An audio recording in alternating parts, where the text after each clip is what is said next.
Hola, ¿qué tal? Buenas noches. Muchas gracias por estar aquí. Espero que todos ustedes y sus familiares se encuentren muy bien. Bueno, en primer lugar, de nueva cuenta, quiero agradecer a la doctora Julieta Lizaola, al maestro Jonathan y al maestro Ernesto por brindarme la oportunidad y confiar en mí de participar en este seminario. Bueno, voy a comenzar a compartir pantalla. Bueno, la vez pasada ya les había comentado que el bloque que me corresponde exponer a mí en este curso es el de la relación que existe entre la religión y el surgimiento de las ciencias sociales. Y en la clase del 3 de marzo estuvimos revisando el planteamiento de Marx, de Karl Marx, que gira en torno al fetichismo de la mercancía. Para la sesión de hoy, lo intitulé Religiosidad, cultura, conocimiento, representación y poder en la modernidad capitalista.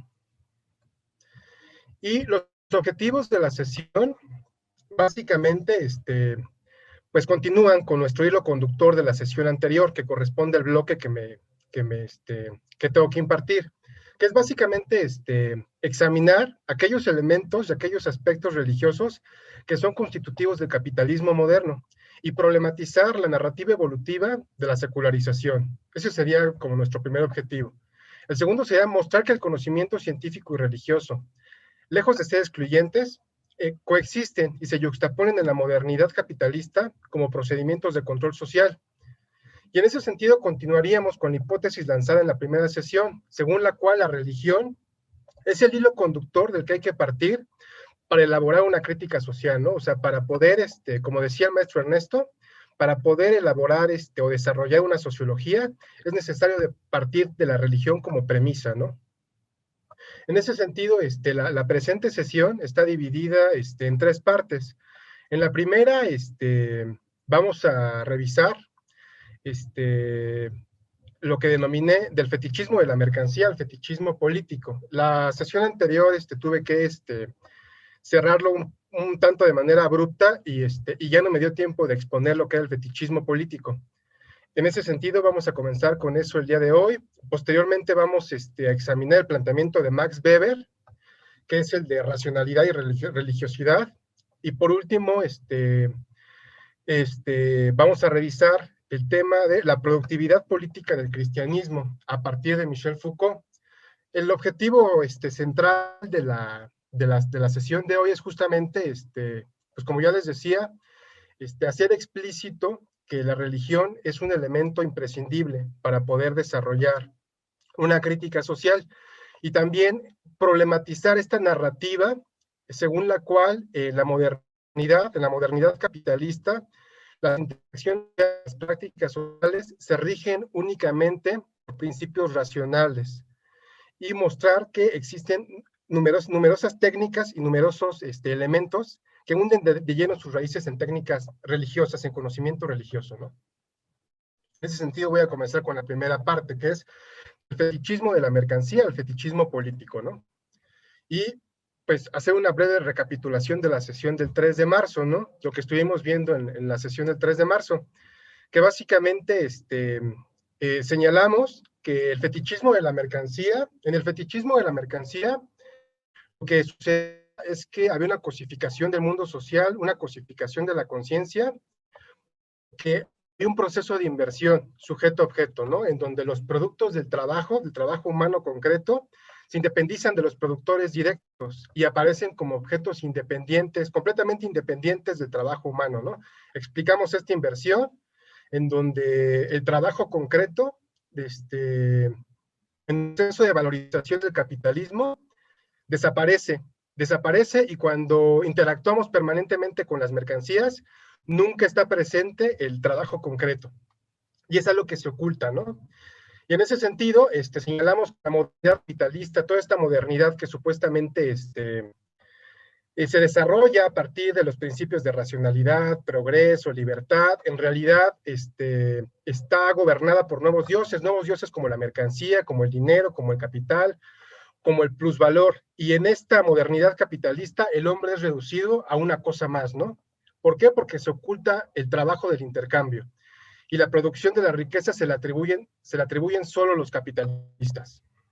En ese sentido, este, Insisto, el problema del fetichismo de la mercancía es que el trabajo humano concreto desaparece y los objetos, en este caso las mercancías, aparecen como cosas independientes del trabajo humano que adoramos permanentemente, ¿no?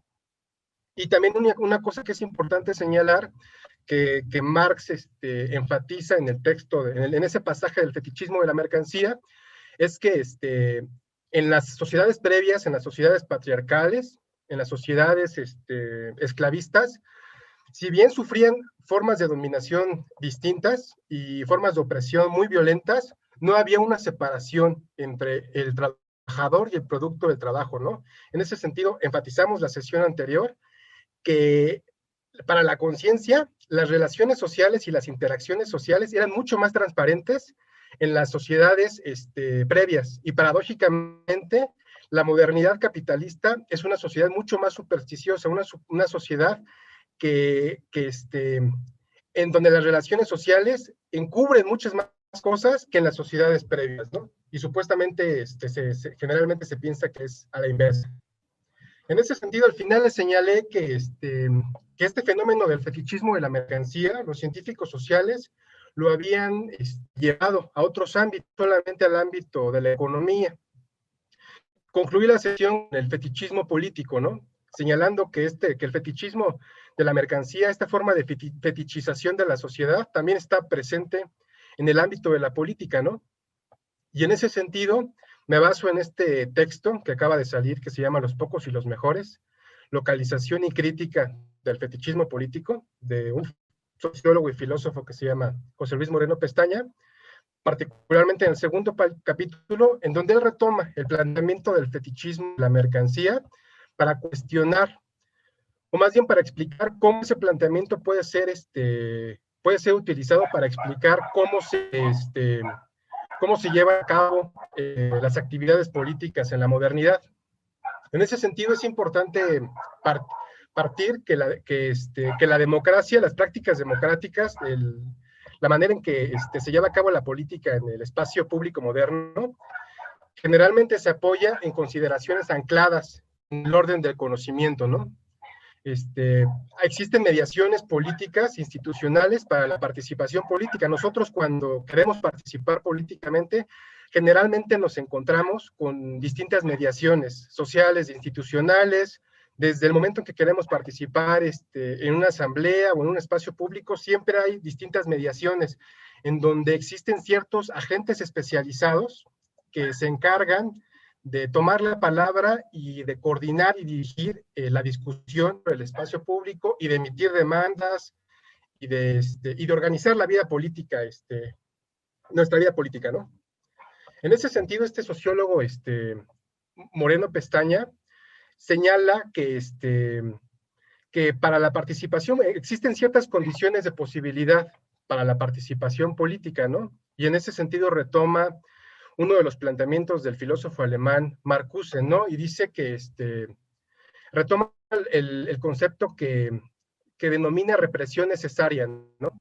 Que básicamente, o sea, para participar en la esfera pública, se requiere de una represión de los propios delirios, ¿no? O sea, distinguir entre injusticia y el fracaso de unas expectativas desmedidas sobre sí mismo, ¿no? Y lo que nos está diciendo Marcuse es que hay una tendencia en la vida política o más bien es necesario en la vida política juzgar el mundo independientemente de de los propios delirios. Es un término que retoma de la terminología psicoanalítica y en ese sentido es necesario partir de un principio de realidad, partir de un principio de realidad en donde juzguemos el mundo social, juzguemos la vida política independientemente del daño o del daño que nos han ocasionado, ¿no? Y lo contrapone a otro concepto que se llama represión excedente, ¿no? Que es justamente lo contrario. Así como es necesario reprimir los propios delirios dentro de la vida pública para juzgar adecuadamente el mundo, hay otra forma de represión excedente que es perjudicial para la vida política, que es aquel que interioriza en silencio toda la violencia porque considera que pertenece al orden de las cosas. Y en ese sentido demuestra un control sobre mismo, ¿no? En ese sentido, es lo contrario, o sea, es cuando interiorizamos y cuando aceptamos de manera acrítica la violencia y no nos rebelamos frente a ella, ¿no? Estas serán como dos condiciones necesarias para la vida política. Otra de las condiciones necesarias para la acción política sería lo que el filósofo Habermas llama integración social. Sería justamente como respetar todas aquellas condiciones que nos imponen nuestra condición humana para que la experiencia compartida sea posible. Todos aquellos elementos que permiten la coordinación colectiva y la estabilidad de la vida social. En ese sentido, la vida pública, la vida política requiere de una eliminación de la complejidad y de una integración sistémica que consiste en reducir la complejidad de las, ¿no? El sociólogo, repito, nos pone el ejemplo, ¿no? De que cuando participamos en una asamblea o cuando participamos en la vida política, es necesario reducir la complejidad del mundo social. Nosotros no podríamos participar en un medio o en un ámbito en donde permanentemente alguien cambia de opinión o donde se llegan a ciertos acuerdos y al otro día esos acuerdos se desbaratan y me dicen otra cosa. Eso explica luego de la estabilidad psíquica y de la estabilidad social de los individuos. Para que haya acuerdos políticos, para que haya principios comunes, es necesario reducir esa complejidad y mantener cierta coherencia en el discurso y en nuestros actos a lo largo del tiempo, ¿no? En ese sentido, esto sería como dos elementos constitutivos para poder llevar a cabo acuerdos y establecer principios comunes, ¿no? Repito, serían como los que señalamos con Marcuse, la forma de represión y estas formas de integración, ¿no? O sea, sería como reprimir nuestros delirios y por otro lado, reducir la complejidad de las interacciones sociales y tratar de establecer en la medida de lo posible principios transparentes y acuerdos que nos permitan llevar a buen puerto la discusión política. Vamos hacia el fetichismo político, ¿no? Y este sociólogo Moreno Pestaña también hace una distinción entre mercado y capital. Dice, el mercado no necesariamente implica un intercambio desigual. Puede haber intercambios con base en información confiable que respete a las partes involucradas. Intercambios orientados a crear valores de uso. El problema no es tanto el mercado, sino el problema es justamente el capital, es decir, la tendencia a maximizar la ganancia y a ofrecer una representación sesgada del proceso productivo, ¿no? Lo que ya habíamos examinado en la sesión anterior, ¿no? Que el mercado podría estar orientado a la producción de valores de uso y la producción podría estar orientada a la satisfacción de las necesidades concretas de los individuos. Pero el problema justamente del capitalismo, el criterio irracional que introduce, es que hay una tendencia permanente a maximizar la tasa de ganancia, aunque eso ponga en peligro incluso la vida en el planeta. En ese sentido, el fetichismo político, es necesario entender que existen relaciones de equivalencia en el mercado, ¿no? Existen ciertas mediaciones necesarias para participar políticamente. No todos los mecanismos de representación social conllevan necesariamente formas de fetichismo político. Hay intercambios justos en donde alguien interviene sin recibir una ganancia. El conocimiento de un experto puede generar valores de uso, es decir, proporcionar herramientas para resolver problemas concretos y generar bienes comunes. Es decir, cuando nosotros estamos políticamente, podemos tener una relación con un determinado especialista o con bueno, permanentemente estamos interactuando con ellos, pero eso no implica necesariamente que hay una cooptación por parte de ese agente especializado, porque puede haber un intercambio igualitario en donde esa persona, a través de su conocimiento, permite resolver problemáticas concretas o permita difundir conocimiento práctico que les posibilite a los individuos explicar ciertos problemas políticos y resolverlos de manera comunitaria y justa, ¿no? En cambio, el fetichismo político ocurre cuando el intercambio político tiene como finalidad únicamente incrementar el prestigio. Y en ese sentido, la intervención por parte de los supuestos especialistas no aporta gran cosa al debate democrático. Y como les decía, el fetichismo político ocurre cuando es cooptado por un conocimiento especializado cuyo objetivo es únicamente acumular el prestigio permanente de los especialistas, ¿no? Pues no sé, podría ser conseguir mayor capital simbólico, tener mayor prestigio, participar en eventos académicos, o participar en programas de televisión, en periódicos, acumular permanentemente este tipo de prestigio. Y en ese sentido, no está orientado a producir valores de uso, es decir, proporcionar herramientas concretas para resolver problemas concretos y generar bienes comunes que nos ayuden a resolver problemas políticos concretos, ¿no? O sea, en ese sentido, el especialista tendría que subordinar justamente el conocimiento práctico, la resolución de problemas prácticos que traigan beneficios comunes y no tanto incrementar su capital simbólico o su prestigio, ¿no? En ese sentido, el fetichismo, cito, ocurre cuando un conjunto de sujetos se encuentra sumergido en una realidad y adquiere, debido a tal inmersión, una particular percepción de esta.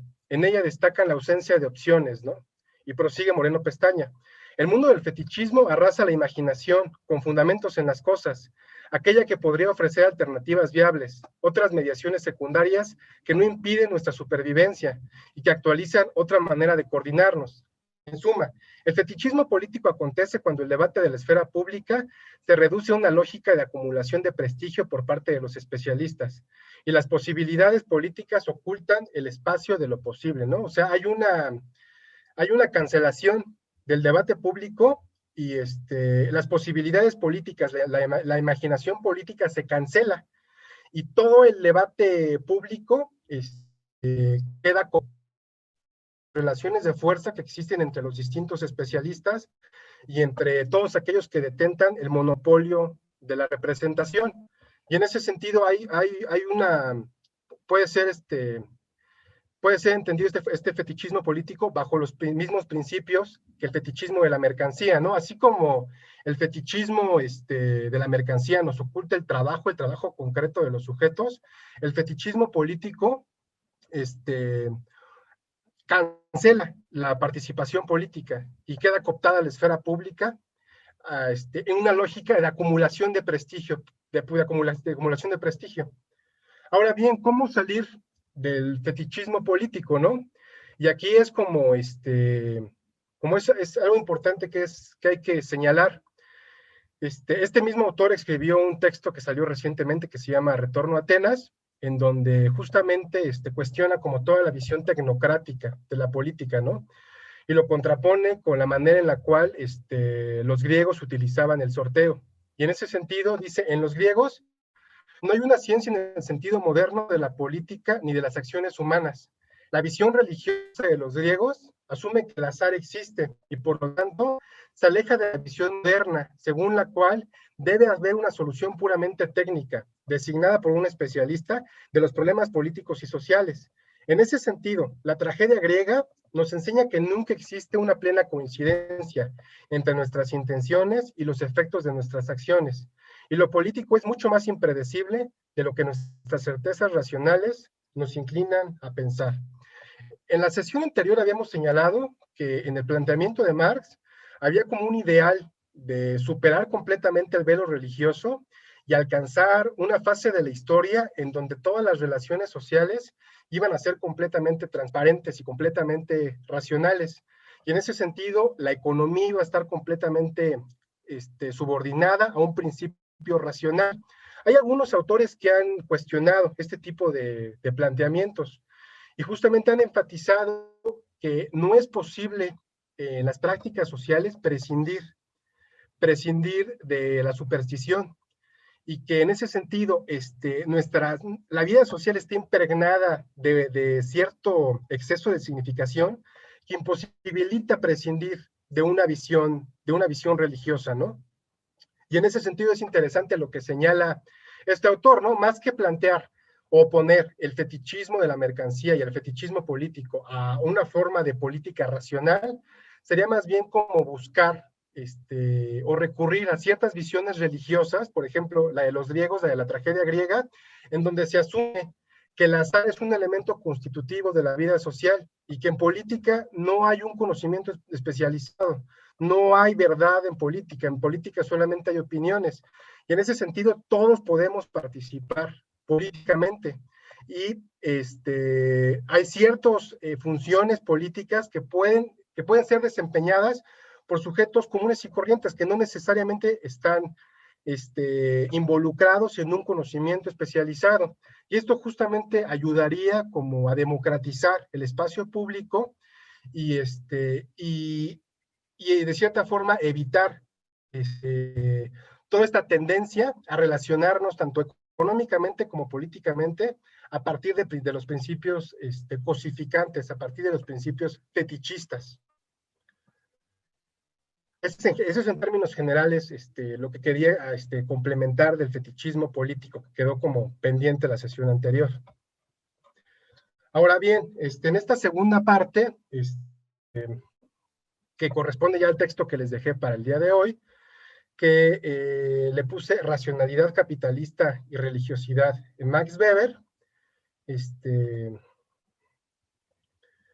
pues es importante como retomar lo que habíamos señalado, ¿no? También anteriormente, de los tres enfoques, la manera en que los tres autores considerados como los grandes teóricos de la teoría antropológica y de la teoría sociológica, cómo abordan el problema de la religión y cómo la religión es uno de los objetos privilegiados, de los objetos de estudio privilegiados para estos tres teóricos, ¿no? En el caso de Durkheim, pues él aborda el problema de la religión a partir de la producción simbólica de las religiones, ¿no? Y utiliza mucho la coherencia interna de la religión en tanto lenguaje y sistema clasificatorio, ¿no?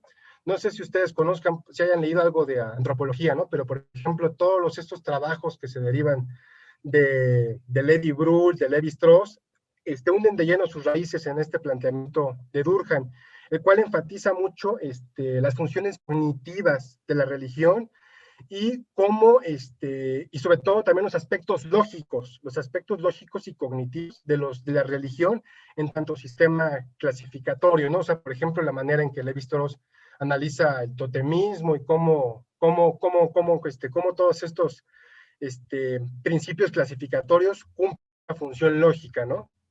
Y el tema de Marx, que revisamos anteriormente, que tiene que ver la religión en tanto fenómeno ideológico, y más bien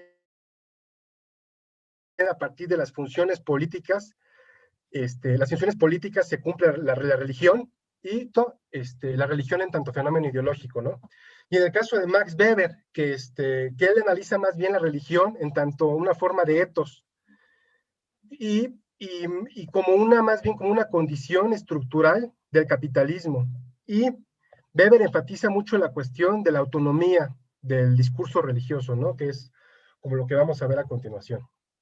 En ese sentido, Weber examina como el proceso de racionalización que caracteriza a la modernidad, ¿no? Y él parte de una metodología distinta de la marxista, ¿no?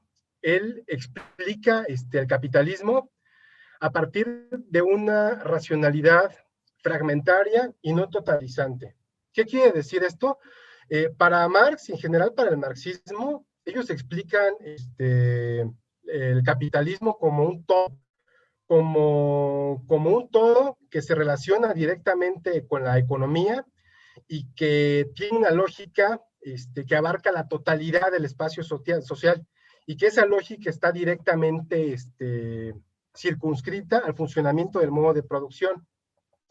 Y Weber más bien lo que hace es analizar el capitalismo y la modernidad como un proceso de racionalización fragmentario, en donde más bien se van espacializando, en donde la racionalidad no es una, sino que son muchas y existen distintas esferas de racionalidad. O sea, no solamente el todo económico, sino que existe la esfera jurídica, la esfera económica, la esfera religiosa, la esfera cultural. Y esas esferas tienen una lógica autónoma tienen una coherencia interna y tienen una legalidad interna. Y para poder explicar, cada una, tenemos que partir de su singularidad y de su especificidad, y no del todo como pensaba Marx o los marxistas. Y otra gran diferencia respecto a Marx es que para Weber existen ciertos etos y ciertas estructuras culturales que le dan vida al capitalismo. En ese sentido, para Weber no hay un capitalismo, sino que el capitalismo tiene distintos cortes en donde es necesario establecer conexiones genéticas concretas, ¿no? O sea, no podemos, para los marxistas el capitalismo es uno, al menos para el marxismo tradicional, el capitalismo es uno, tiene una lógica interna y es irreformable, ¿no? Y en cambio, para la metodología weberiana, no es posible partir de estos conceptos genéricos como el capital o el capitalismo, sino que más bien hay que establecer ciertos cortes sincrónicos en donde se van desplegando distintas estructuras éticas que le dan forma y le dan vida al capitalismo a partir de ciertos momentos singulares y de ciertos momentos concretos, ¿no? O sea, en eso insisto, no hay que partir de un todo dominado por una lógica capitalista en abstracto, sino que hay distintas etapas del capitalismo y en cada una de ellas el capitalismo va desarrollando estructuras éticas diferentes que tienen que ser analizadas en su especificidad. Y en ese sentido, la razón no es una razón, no es solamente la racionalidad económica, ¿no? Sino que la modernidad y el capitalismo van experimentando un proceso de diferenciación social, en donde lo jurídico, lo económico, lo religioso, se van autonomizando. Yo no puedo simplemente explicar lo jurídico tomando como punto de referencia el capitalismo, sino que tengo que involucrarme en la esfera específica de lo jurídico, de lo económico o de lo religioso, ¿no? En ese sentido, insiste Weber, existen ciertas estructuras éticas de la economía. Dice, el capitalismo no puede ser entendido solo en tanto como modo de producción, sino como una estructura ética que impone una forma específica de espíritu. Y aquí les leo, dice, el orden económico capitalista actual es como un cosmos extraordinario en el que el individuo nace y al que, al menos en cuanto a individuo, le es dado como un caparazón prácticamente irreformable, en el que ha de vivir y al que le imponen las normas de su comportamiento económico, en cuanto se haya implicado en la trama de la economía. El empresario que de modo permanente actúa contra estas normas es eliminado indefectiblemente de la lucha económica. Del mismo modo, el trabajador que no sabe o no puede adaptarse a ellas es arrojado a la calle para engrosar las filas sin trabajo. En ese sentido, para Weber, perdón, me voy a regresar un momento, es que ya.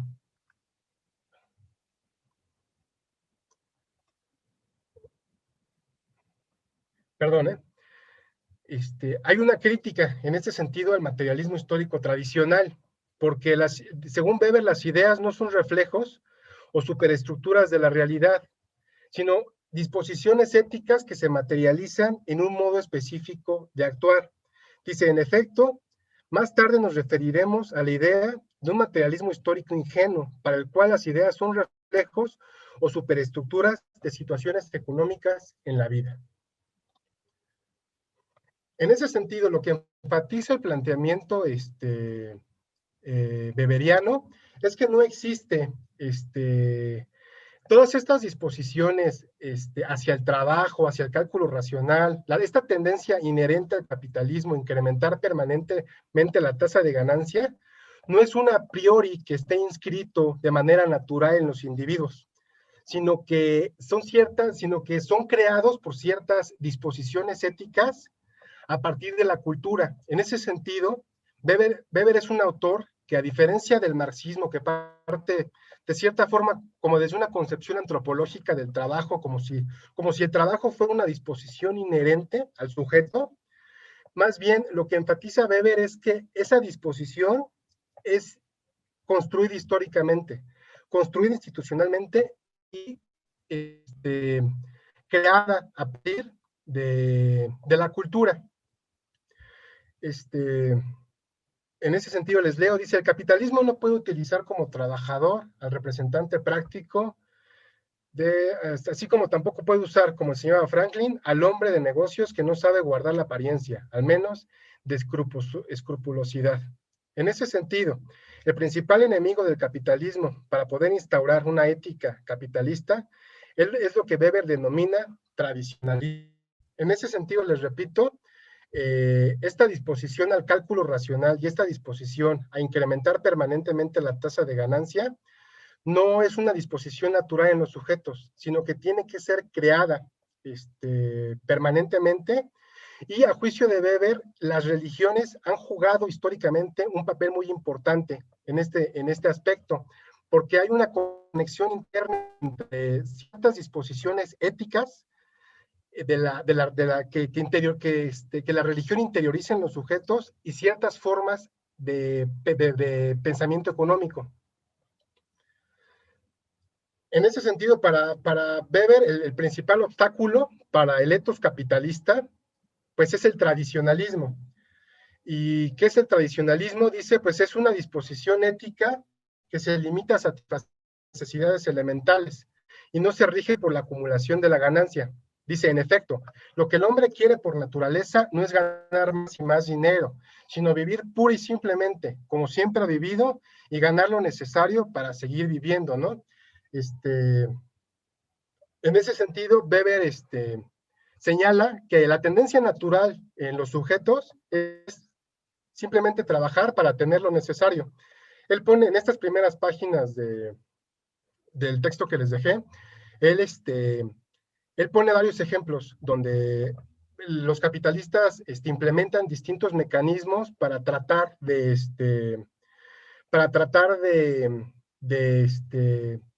impulsar, de impulsar el pensamiento emprendedor en los sujetos. Es decir, para tratar de que los sujetos sean más ambiciosos y en ese sentido incrementar la productividad.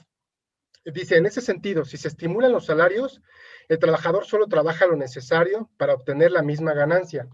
Es necesario combatir este etos tradicionalista y sembrar en los individuos otra ética basada en el cálculo, la maximización de recursos y la acumulación de ganancia, ¿no?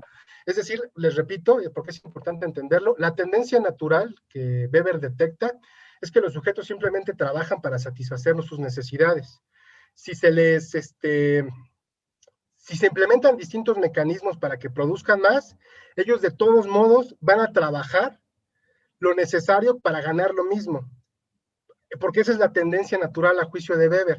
En ese sentido, la problemática que hay aquí es cómo introducir, cómo eludir ese etos tradicionalista y más bien sembrar en los individuos una ética basada en el cálculo, en la maximización de los recursos y en la acumulación permanente de la ganancia, que es justamente la mentalidad capitalista, ¿no? Y en ese sentido podemos ver que esta mentalidad capitalista de acumular permanentemente ganancias y de maximizar los recursos y de trabajar disciplinadamente de acuerdo a la ética del trabajo, no es una disposición natural en los sujetos, sino que tiene que ser introducida, tiene que ser incorporada en la subjetividad para que el capitalismo pueda tener esa estructura cultural que permita su funcionamiento y ese soporte institucional, que es justamente lo que el marxismo muchas veces no explica.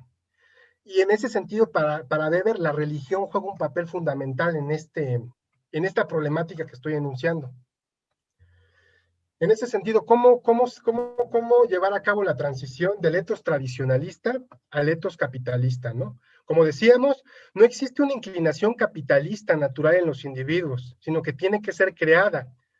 Dice, en efecto, pero esta mentalidad no existe naturalmente, ni puede ser creada por salarios altos ni bajos, sino que es el producto de un largo proceso educativo. Después prosigue, dice, todos los patronos que den trabajo a muchachas, especialmente alemanas, se quejan de su absoluta incapacidad y aún de su falta de voluntad para abandonar sus formas tradicionales de trabajo y aprender otras más prácticas. No les interesa adaptar a formas nuevas de trabajo, no aprenden, no concentran la inteligencia. En ese sentido, una de las hipótesis centrales de Weber es que las ideas religiosas, lejos de ser simples distorsiones de la realidad, como lo pensaba el marxismo, como este velo que nos oculta algo, más bien la religión lo que hace es impulsar una forma ética específica, es decir, impulsan a los individuos a tener un tipo de comportamiento económico específico. Y vuelvo a leer, dice, en cambio, con las muchachas que poseen una específica formación religiosa, especialmente con las de origen pietista, ocurre un fenómeno muy distinto. Esta educación religiosa ofrece la más favorable coyuntura para la formación económica. En ese sentido, para Weber, que es como una de las hipótesis centrales del libro, es que existe una correlación estructural, o sea, una correlación entre el capitalismo como modo de producción y la ética derivada directamente del protestantismo, de la ética protestante, particularmente las sectas calvinistas. En la medida que el protestantismo logra instaurar una forma particular de ascetismo que introduce el cálculo racional en los sujetos, la implicación total de los individuos en los problemas prácticos y logra emplazar el trabajo como el terreno a partir del cual se define la moral del individuo y a su vez lo que permite la salvación, ¿no? O sea, en ese sentido, Weber detecta que lo que permite la universalización del capitalismo no es solamente una estructura económica que se imponga de manera fáctica a los sujetos, sino que hay una ética específica asociada al protestantismo y particularmente a las sectas capitalistas que permite la universalización de la mentalidad capitalista, justamente asociada a todos estos principios prácticos que consideran que el trabajo es sagrado, que consideran que la vida tiene que estar regida por principios ascéticos, y en donde hay una racionalización absoluta de la vida cotidiana y una disciplina férrea de todos los ámbitos de la vida, ¿no? En ese sentido, bueno, ya me adelanté un poco, sí les repito, es importante ver la diferencia respecto al planteamiento de Marx, ¿no?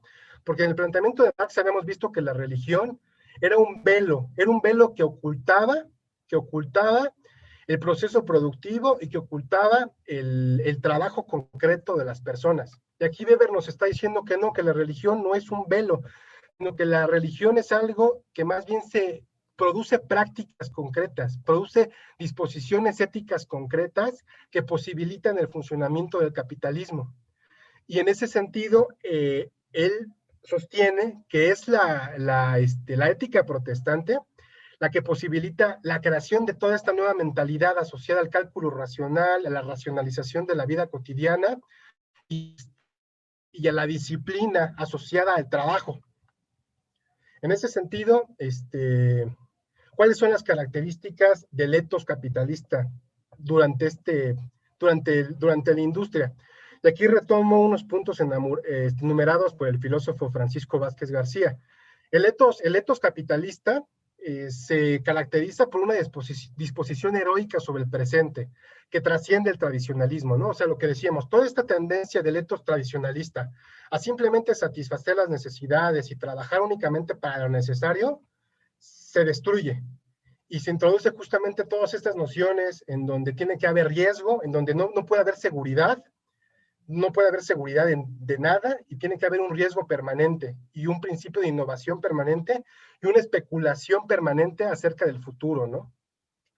Por otro lado, también otra característica de este etos capitalista es el ascetismo, es decir, la tendencia al ahorro, la racionalización total de la vida cotidiana, una disciplina férrea en el ámbito del trabajo respecto al rendimiento laboral, ¿no?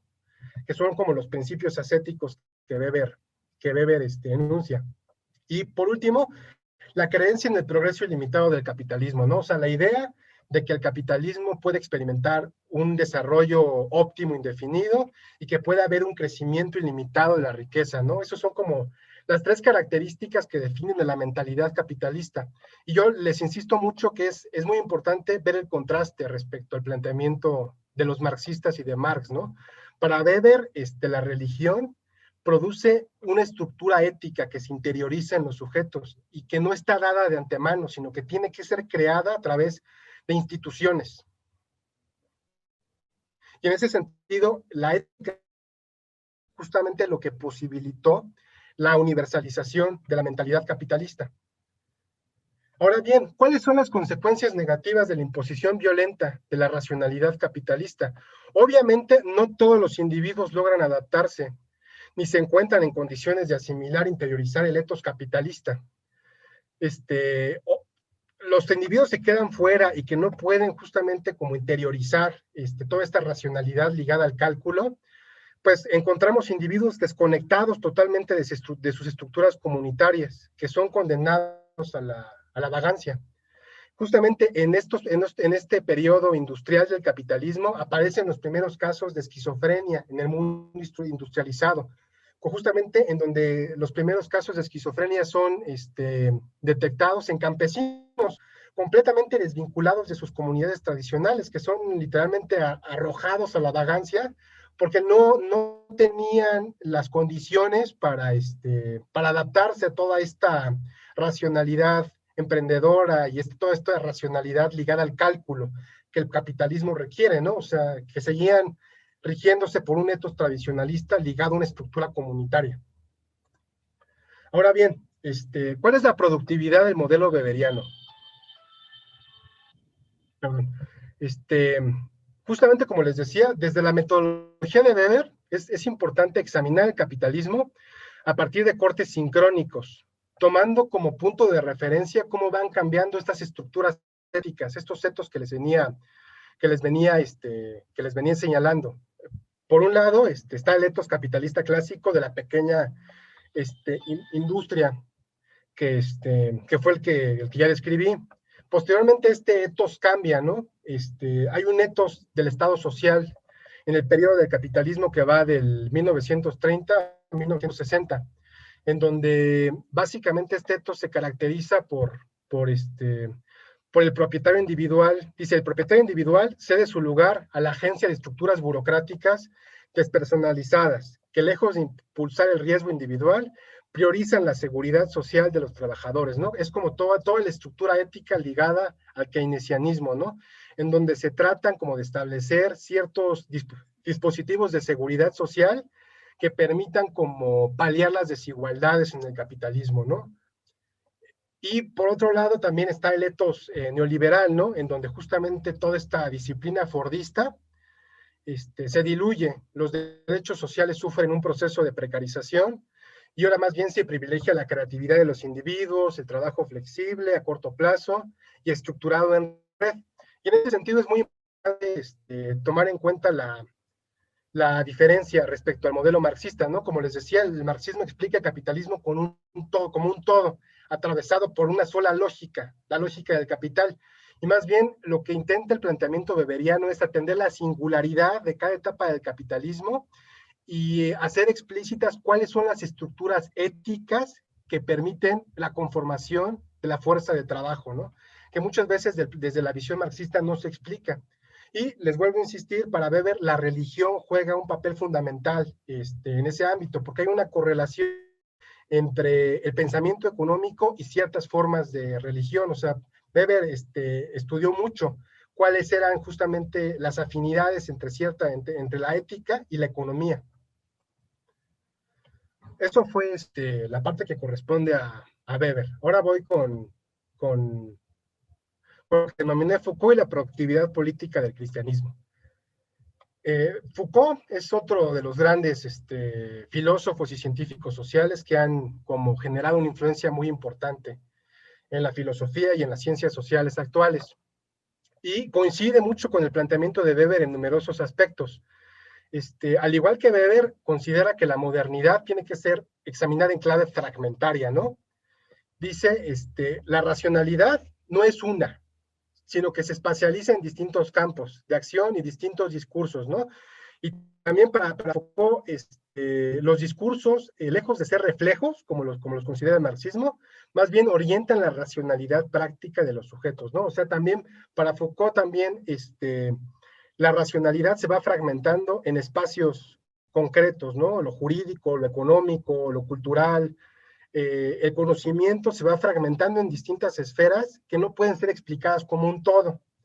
Ahora bien, ¿cuál sería como la diferencia específica con Weber?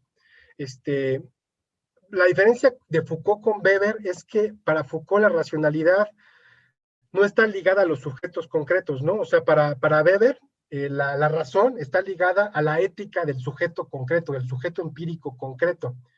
Y más bien lo que hace Foucault es examinar la racionalidad como una tecnología impersonal, que no depende de mi intención, que no depende de mi aprobación como sujeto individual, ¿no? O sea, yo cuando voy a la escuela, o cuando voy a un taller, o cuando voy a una fábrica, hay una racionalidad que no está en la mente del sujeto, sino que está en todo ese espacio, y que en ese sentido el sujeto solamente cumple una función.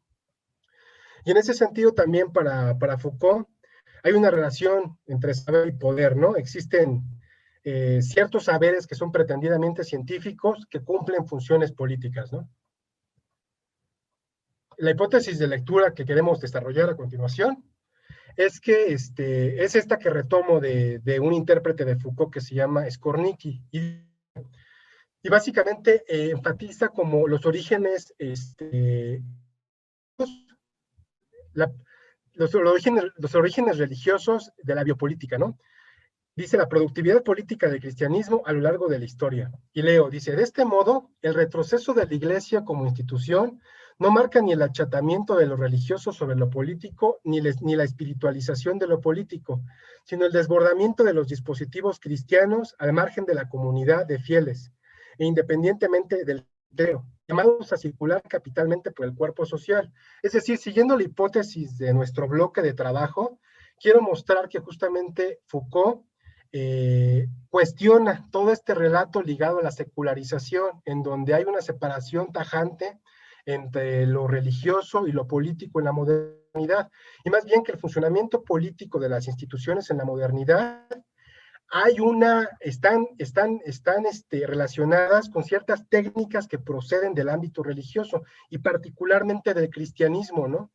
Es muy interesante la hipótesis que lanza Skornicki, porque dice que justamente para Foucault lo que nos muestra es que el declive de la institución cristiana, de la iglesia cristiana, paradójicamente lo que pasa es que todas sus técnicas se diseminan por todas las instituciones y se diseminan por todo el espacio social, y como dice, están llamadas a circular capilarmente por todo el cuerpo social. ¿Y cuál es esa técnica específica? Es lo que Foucault llama el poder pastoral, que es a su juicio una técnica muy importante en las instituciones de la modernidad. Seguramente ustedes, ahorita en la pandemia, en las redes sociales, habrán leído algún artículo acerca de la biopolítica, ¿no? Y justamente Foucault entiende por biopolítica como todo este gobierno de las poblaciones, todo este control poblacional que se ejerce a través de técnicas estadísticas, en donde no se controla individualmente a los sujetos, sino a partir de umbrales estadísticos que se expanden por toda la población, ¿no? Por ejemplo, en la pandemia pues vemos cómo actualmente nos clasifican en grupos de riesgos, ¿no? No es un control individual, sino que existen ciertos grupos de riesgo que tienen que ser controlados poblacionalmente en conjunto. Y en la pandemia, pues es clarísimo, ¿no? Pues bien, a juicio de Foucault, esta forma de control poblacional hunde de lleno sus raíces en una técnica cristiana. Dice, el cristianismo creó técnicas específicas de control que buscan conducir la conducta del pastor que gobierna su rebaño. La idea de que hay que gobernar a los individuos como un pastor que gobierna su rebaño por completo es ajena al mundo griego. Este poder religioso que disuelve por completo la singularidad de cada individuo y lo subsume en una estructura política ha sido fundamental para la emergencia de los estados modernos, ¿no? Y les insisto, a juicio de Foucault, esta técnica pastoral que tiene que ver con un ejercicio de la soberanía en donde el soberano gobierna a los individuos como si se tratara de una relación entre un pastor y un rebaño, es una técnica que proviene, a juicio de Foucault, del cristianismo, particularmente del cristianismo oriental, y que ha sido incorporada, que fue fundamental en los procesos de gubernamentalización del Estado. Y insisto, lo podemos ver con todas estas técnicas biopolíticas actuales que gobiernan, sí, que gobiernan a través de técnicas poblacionales. En ese sentido hay una diseminación del poder pastoral por todas las instituciones, ¿no? Toda esta modernidad que supuestamente se seculariza, en realidad lo que hace es como subsumir ciertas técnicas religiosas fuera del ámbito religioso.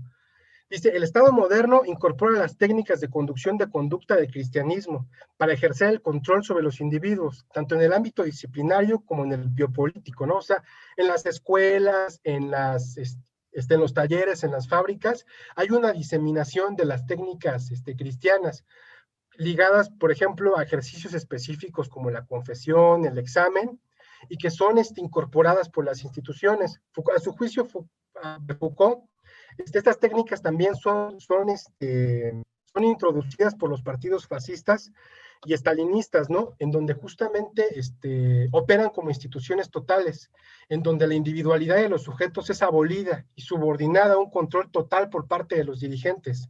En ese sentido hay una analogía entre el funcionamiento de una iglesia y un partido.